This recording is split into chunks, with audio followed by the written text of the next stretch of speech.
From the 1011 Now streaming studio, this is 1011's Morning Pulse. Good morning, I'm Danielle Schenk with your Morning Pulse for November 20th, 2023. This morning, we're following a crash involving a pedestrian in the area of North 48th and Baldwin Avenue. This was the scene around 6:30 last night. Lincoln Fire and Rescue says the person was taken to the hospital for their injuries. Their condition is unknown this morning, and it's also unclear what led up to the collision.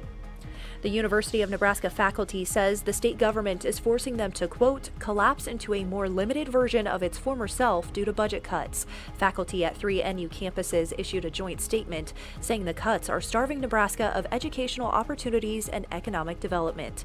The university's chief communications officer notes NU's next steps involve prioritizing needs over wants and considering cuts to certain degree programs.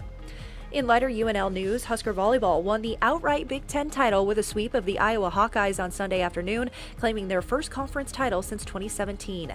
Nebraska stays undefeated at 27-0 this season. They have 2 regular season matches remaining before postseason play, including another showdown against third-ranked Wisconsin. We'll have a preview of that match and set the stage for Husker football as they prepare to take on the Iowa Hawkeyes. That's all happening on the Husker pregame show at 10 a.m. on Friday. For the 4th consecutive year, Visionary Youth and the Malone Center are teaming up to ensure that people in Lincoln have a Thanksgiving meal.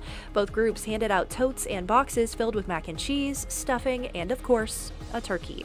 Organizers of the giveaway say there was enough supplies and boxes to feed up to 1,000 families. Lastly, bags of food moved down makeshift assembly lines over the weekend to be heat pressed, flattened, and then stacked into boxes. More than 400 volunteers made their way to the assembly lines to do their part in serving thy neighbor. The meal kits only cost 17 cents to make and will now be sent off to Maui, Hawaii. Rounding out your headlines is a check of the 7-day forecast.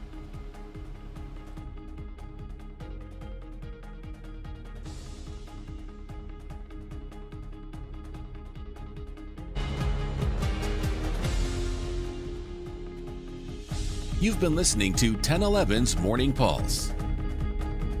Watch, listen, stream on the 1011 Now app, on YouTube, or wherever you get your podcasts.